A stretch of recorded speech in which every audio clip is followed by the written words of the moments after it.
अच्छा जी, तो हमने थोड़ा बहुत जो इंट्रोडक्शन वगैरह था वो देख लिए। हम काम शुरू करते हैं।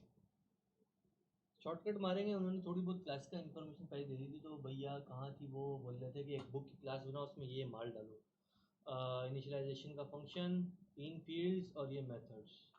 ठीक है, तो हम शुरू करते हैं। भैया हमारे पास एक क्लास है जिसका नाम है बुक। उसके अंदर सबसे पहले क्या है भैया, टाइटल ऑथराइज व्यू। ठीक है, टाइटल, कोई भी टाइटल, ऑथर, ऑथर कौन हो सकता है, बंदरों का बादशाह, और ISBN number. ISBN number basically 13 digit का इंटीजर नंबर होता है, यानी कि प्योर नंबर होता है, होल नंबर होता है। तो 13 डिजिट होते हैं, तो 1 2 3 4 5 6 7 8 9 10 11 12 13, 13 डिजिट होते हैं। अच्छा, ये बुक की क्लास की फील्ड्स हो गई। अब हम इसमें इनिट का फंक्शन बनाएंगे। इनिट का फंक्शन बहुत आसान है लेकिन ज़रूरी है। आप सबसे पहले लिखो डेफ, फिर लिखो इनिट, वो खुद ही बता देगा। सेल्फ आ गया। यहाँ पे हमने इसकी फील्ड्स दे देनी है जो हम बाहर से लेके आएंगे। ऑब्जेक्ट बनाते वक्त जो हम सामान देंगे उसको, वो उस सामान को पकड़ेगा और इस क्लास के अपने ऑब्जेक्ट के सामान में जाके डाल देगा। यानी कि अगर मैं यहाँ पे लिख देता हूँ title comma author comma ISBN, तो वो जो हम ऑब्जेक्ट बना रहे होंगे उस वक्त ये जो सामान हम उसको देंगे, ये वाला सामान, वो सामान उठा के हमारी अपने उस ऑब्जेक्ट के अपने सामान में, जो ऑब्जेक्ट का सामान एट्रीब्यूट्स है उसमें डाल देगा। ठीक है, वरना उस हर ऑब्जेक्ट के एट्रीब्यूट शुरू में ये हैं, कोई भी टाइटल, बंदरों का बादशाह और ये नंबर, उसमें हमने अपना सामान डालना है तो उसके लिए ये मेथड इस्तेमाल होगा। खैर, आगे बढ़ते हैं। भैया आप करो क्या कि आप चुपचाप जो मेरे पास सेल्फ डॉट इन, जो मेरा अपना टाइटल है, उसके अंदर जो बाहर से टाइटल आ रहा है, यानी ये वाला, वो डाल दो। तो जब मैं इस पे लेके जाऊंगा वो इसको हाईलाइट कर रहा है, इस पे लेके जाऊंगा तो वो इसको हाईलाइट कर रहा है। मैं एक काम करता हूँ, मैं ना इसको थोड़ा सा बड़ा कर देता हूँ। सेटिंग में जाओ, उसके बाद खुल जाओ, उसके बाद टूल में जाओ, तो टूल में नहीं जाना शायद, एडिटर में जाओ, फॉन्ट में जाओ, इसको कर दो 30 कर दो, 30 बड़ा है, ये है मेरा बच्चा। खैर, तो क्या हो रहा है कि टाइटल आ गया। अब वो हम, अब जो है मेरा जो टाइटल है, इनकी सेल्फ ऑब्जेक्ट का जो अपना टाइटल, ऑब्जेक्ट का अपना ऑथर है, उसमें डाल दो बाहर से जो आ रहा है ऑथर वो। इसी तरह से ऑब्जेक्ट का अपना जो ISBN है उसमें डाल दो जो बाहर से आ रहा है ISBN वो। कहानी खत्म, मेथड खत्म, मेथड खत्म भाई। अच्छा, एक और काम कर लेते हैं। वो काम ये है कि भाई ये तीन मेथड ही बना लेते हैं। गेट टाइटल क्या करेगा कि उस जो भी ऑब्जेक्ट है, एक ऑब्जेक्ट है, उससे मैं बोलता हूँ कि अब मुझे अपना टाइटल बताओ, तो वो मुझे अपना टाइटल बताएगा। और ये वाला जो बताने वाला काम है ये गेट टाइटल करेगा। तो मैंने इस ऑब्जेक्ट को पकड़ा और उससे उसके ऊपर फंक्शन चला दिया, इस टाइटल को पकड़ा, इस पर फंक्शन चला दिया गेट टाइटल का। तो ये फंक्शन चला और उसने मुझे रिटर्न में वैल्यू दे दी उस बुक का, उस ऑब्जेक्ट का जो भी टाइटल है वो। इसी तरह से उसको पकड़ा, उसको बोला ऑथर दो, उसने मुझे रिटर्न में वैल्यू ऑथर की दे दी। सही है, बहुत सिंपल है। आपने उसे बोलना है मुझे ये चीज़ दो, और उसने अपनी एट्रीब्यूट्स में से ढूंढनी है वो चीज़, उठा के आपको दे दे बस। तो कैसे है कि भैया जो हमारे पास डेफ गेट टाइटल पहला फंक्शन, सही है। इस फंक्शन में एक ही काम है, ये रिटर्न कर रहा है इस ऑब्जेक्ट का अपना टाइटल, ये आ गया। इसी तरह से हमारे पास जो डेफ गेट ऑथर है, उसने भी यही काम करना, चलना भाई, रिटर्न सेल्फ डॉट ऑथर। इसी तरह से थर्ड फंक्शन हमारा वो भी यही है, गेट ISBN था शायद वो, ISBN self return self dot ISBN। बस मैं बाहर से इस ऑब्जेक्ट को ये फंक्शन दूंगा, मुझे रिटर्न में उसकी वैल्यू देगा। इस तरह से करते कराते बॉस बुक की क्लास खल्लास खत्म हो गई। नहीं यार, बंड मारा मैंने अपना, चल नहीं रहा। क्या मसला है भाई? अच्छा सेल्फ लिख लिया था, सॉरी। हाँ तो हो गया। अच्छा जी, इतना तो हो गया। अब हम आगे, अब हमारी डेटाबेस की क्लास है। तो दो मेन चीज़ें दी हैं, डीबी वो वाली लिस्ट और इंसर्ट बुक्स में सामान, जिस मेथड से हम डीबी की लिस्ट के अंदर सामान डालेंगे। तो आगे बढ़ते हैं, आगे बढ़ते हैं, लिखो भाई क्लास डेटाबेस, ये हमने क्लास बना दी। अच्छा इसमें हमें इनिट के फंक्शन की जरूरत नहीं है, हाँ इसमें नहीं, क्योंकि इसका हमने एक ही ऑब्जेक्ट बनाना है और उसी से काम करना है। आगे चलेंगे बताऊँगा। तो इधर मैंने क्या करना है, मैंने उसे बोलना है भैया एक आपके पास लिस्ट है डी बी इक्वल्स टू ये लिस्ट, और आपके पास एक फंक्शन इंसर्ट बुक का, तो डेफ इंसर्ट बुक का फंक्शन है। ये फंक्शन करता क्या है, ये as a parameter, as a input, as a argument एक अदद बुक क्लास ऑब्जेक्ट लेता है, बस छोटा बुक कर दो। तो ये ऑब्जेक्ट लेगा बुक क्लास का, यानी बुक ऑब्जेक्ट लेगा और उसको पकड़ के डाल देगा इस डीबी की लिस्ट में। तो बताऊँ कैसे होगा, वो सिंपल है। आप लिखोगे डीबी डॉट अपेंड, ऐसे ही ना भाई, ऐसा ऐसे ही होना चाहिए, हाँ sorry, self dot D B dot append, और जो आपकी बुक आ रही, जो इनपुट में आ रही है ये वाली चीज़, ये बस इसका इतना सा काम। और इतना काम करने के बाद हमने उतना काम कर लिया जितना हमें सर ने बताया था यहाँ पे। अब हम आगे बढ़ेंगे। अब मैं सोच रहा हूँ यहाँ पे चलता है, जो कि सर ने बोला था कि भाई जो आपकी books dot C S V file है उससे माल उठा के लाओ। वो कैसे करना है वो मैंने दूसरी जगह कोड में लिखा हुआ है और मैं आपको दिखाता हूँ। वो भैया यहाँ पे होगा डेटाबेस की क्लास में लोड फ्रॉम फाइल, ये फंक्शन है लोड फ्रॉम फाइल। अब सुनो, लोड फ्रॉम फाइल फंक्शन है, इसके इनपुट में आप उसे एक फाइल का नाम देते हो, वो books dot C S V हो या कोई भी डॉट सी एस वी हो, और ये उस पर काम कैसे करता है। सबसे पहले ये एक एम्प्टी लिस्ट बनाएगा, खाली लिस्ट, रॉ लिस्ट। उस लिस्ट में ये भर देगा सामान उठा के जो कि आपकी फाइल में, ठीक है। उसके लिए ये दो लाइन ऑफ कोड आती है, और ये मैंने भी इंटरनेट से कॉपी की है, ये याद करनी होती है आपको, ये कह लो याद नहीं करनी होती है, आप नेट से निकाल लेते हो। कर रहा क्या है कि भाई आपकी जो फाइल आपने नाम दिया है वो उसने इधर दिया, साथ में इसने पैरामीटर दे दी आर, यानी ये रीड कर रहा है, फिर उसने इनकोडिंग बता दी UTF-8। ये भाई यूनिकोड वर्जन 8 इस्तेमाल करना, क्योंकि जो अभी हम CSV फाइल को देने लगे उसमें चाइनीज करेक्टर थे एज CSV फाइल।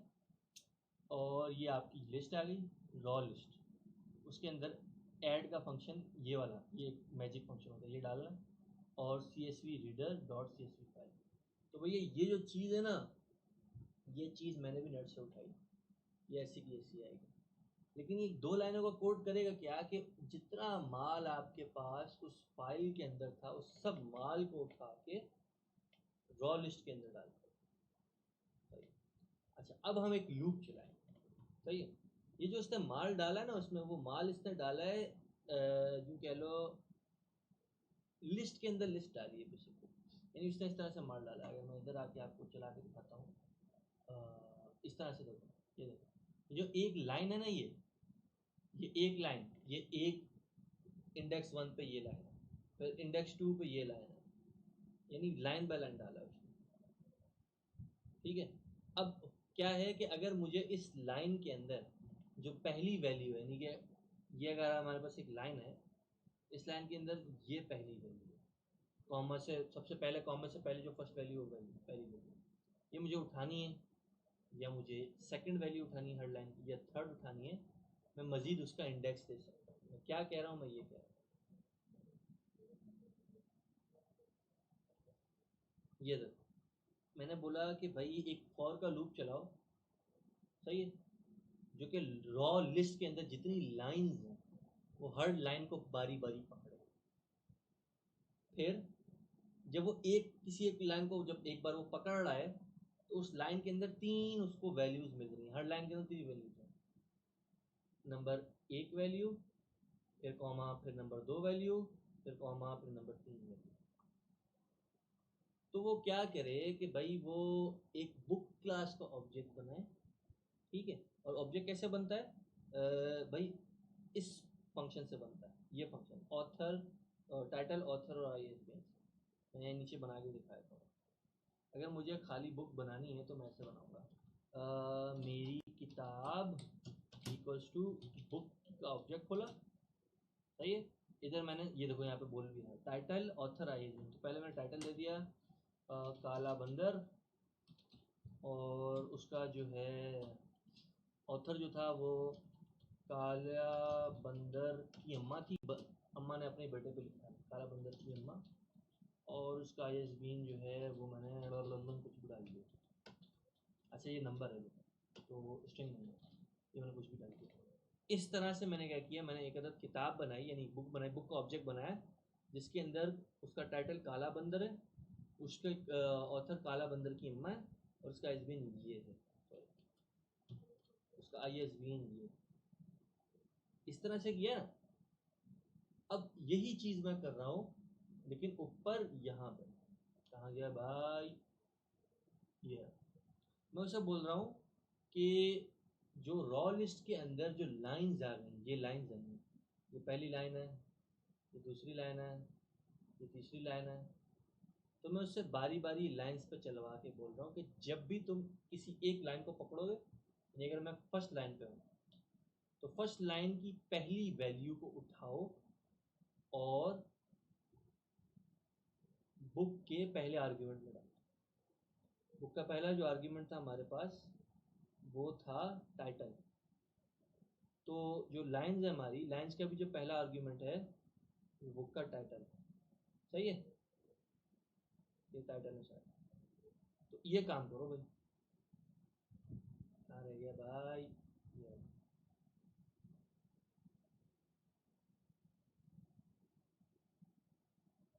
ये पहली वैल्यू उठाओ और बुक के टाइटल में डाल दो, दूसरी वैल्यू जो कि उसका ऑथर है वो बुक के लिए ऑथर में डाल दो, और तीसरी वैल्यू जो कि उसका ISBN है वो उसमें डाल दो। इस तरह से मैं क्या कर रहा हूँ, मैंने एक लूप बनाया है जो लाइन बाय लाइन चलता है, पहली लाइन, दूसरी लाइन, तीसरी लाइन, चौथी लाइन, और हर लाइन के अंदर उसकी पहली वैल्यू, दूसरी वैल्यू, तीसरी वैल्यू, इनको बारी बारी डाल देता है एक अदद बुक के ऑब्जेक्ट के अंदर, सही है। इस तरह से उसने एक बुक का ऑब्जेक्ट बनाया, फिर दूसरा बनाया, फिर तीसरा बनाया, फिर चौथा बनाया, और ये जितने ऑब्जेक्ट्स हैं इन सब ऑब्जेक्ट्स को वो एक लिस्ट में डाल, तो वो यहाँ पे होगा।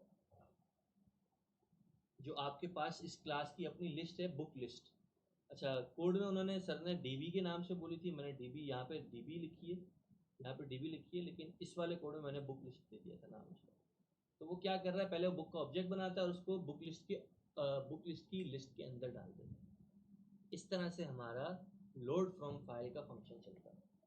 एक बार और रिपीट कर देता हूँ, किसी भी फाइल नेम डॉट, कोई भी फाइल नेम डॉट CSV से वो सामान उठाएगा और रॉ लिस्ट की लिस्ट में डाल देगा, सही। अब उस रॉ लिस्ट की लिस्ट के अंदर लाइंस आ गई हैं, पूरी पूरी लाइंस जो कि उसने CSV से उठाई। अब वो उन लाइंस के ऊपर बारी बारी चलेगा, एक लाइन पर चला, पहली वैल्यू डाल दी एज ऑथर, दूसरी डाल दी पहली टाइटल, दूसरी ऑथर, दूसरी ISBN, पकड़ा, एक ऑब्जेक्ट बना दिया बुक का, उस ऑब्जेक्ट को बुक लिस्ट की लिस्ट में डाल दिया, फिर रॉ लिस्ट की दूसरी लाइन पकड़ी, उसकी तीनों वैल्यूज उठाई और उनको बुक का ऑब्जेक्ट बना के बुक लिस्ट के ऑब्जेक्ट में डाल दिया। तो अब बुक लिस्ट की लिस्ट में दो आपके पास ऑब्जेक्ट हो गए। इसी तरह से जितनी लाइन इधर हैं उतने उसने बुक के ऑब्जेक्ट बनाया और उन सब ऑब्जेक्ट्स को डाल दिया बुक लिस्ट के अंदर, सही है। अब यहाँ पे हम ऐसा क्यों कर रहे हैं, हम डायरेक्ट रॉ लिस्ट जो है जिसमें लाइन में सारा डाटा वो इस्तेमाल क्यों नहीं कर रहे हैं, इसलिए नहीं कर रहे क्योंकि हमें इस पर सर्चिंग करनी है, हमें ऑब्जेक्ट्स बेस्ड चलना है। खैर ये लोड फ्रॉम फाइल का हमारा मेथड कंप्लीट हो गया। सेव टू फाइल का मेथड अगेन बहुत सिंपल है। सेव टू फाइल के मेथड को कोई भी फाइल नेम दे दो जिस फाइल नेम के अंदर से स्टोर करवाना। ये करेगा क्या, ये उस फाइल को खोलेगा, फाइल नेम जो भी फाइल नेम है, W लिखा हुआ है तो उसका मतलब ये है कि ये इसको राइट करेगा, फिर न्यू लाइन ये लगाना ज़रूरी होता है, और इनकोडिंग UTF-8 PS फाइल करेगा क्या कि राइट करो तुम उस फाइल के अंदर, क्या राइट करो, जितना डाटा है आपके पास इस पर्टिकुलर एक लिस्ट दे देते हैं इसे। तो भाई यहाँ मैंने सब बोल दिया, बुक लिस्ट जो थी जिसमें हमने ऑब्जेक्ट्स डाले हुए थे, उन ऑब्जेक्ट्स का डाटा स्टोर करा दो लाइंस में।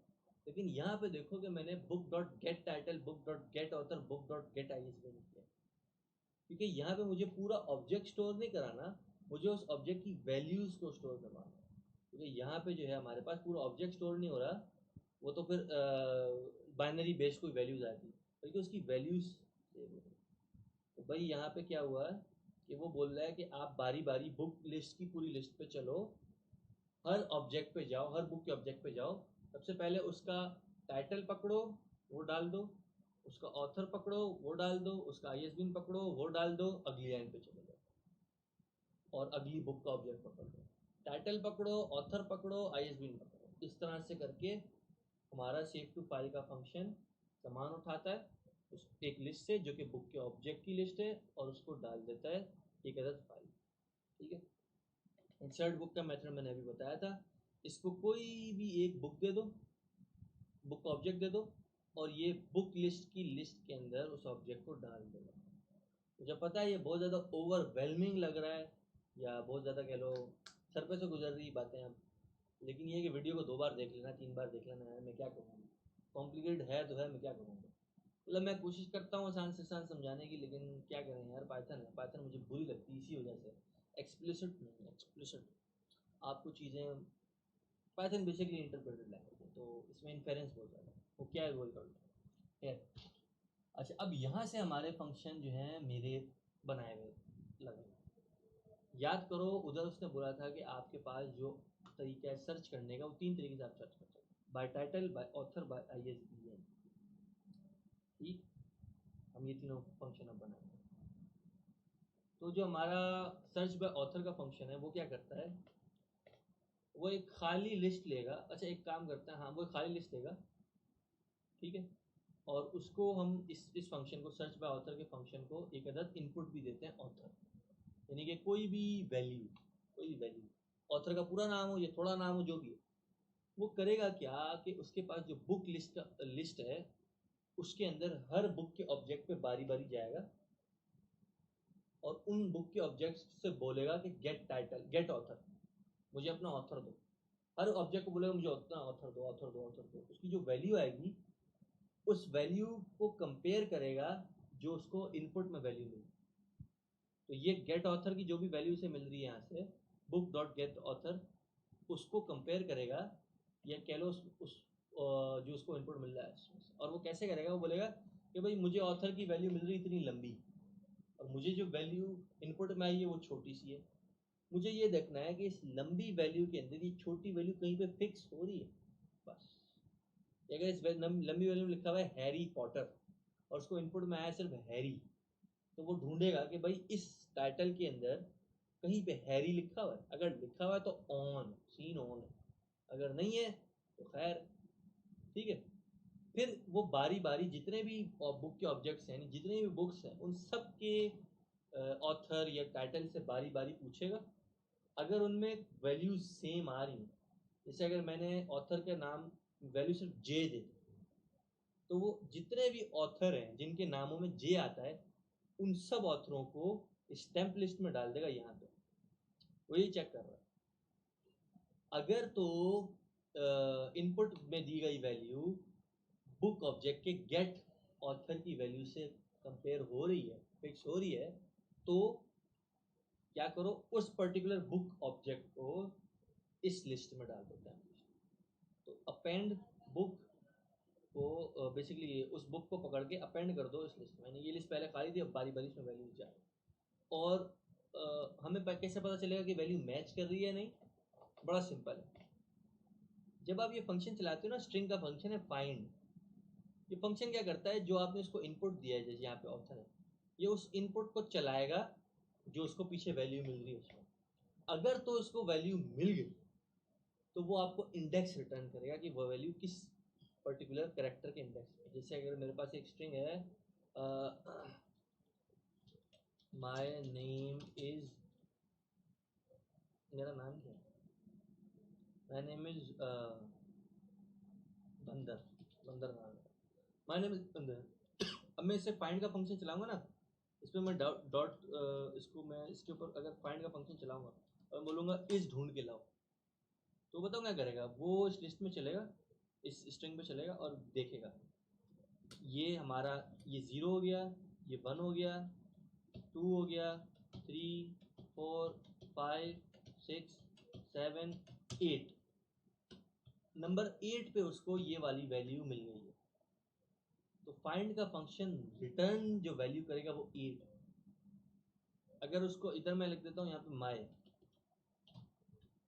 तो वो जब इसमें घुसेगा वो देगा हाँ भाई पहले नंबर भी माय आ गई है, तो जो माय का फर्स्ट इंडेक्स है वो 0, इंडेक्स हमेशा 0 से शुरू होता है, तो वो 0 रिटर्न कर देगा।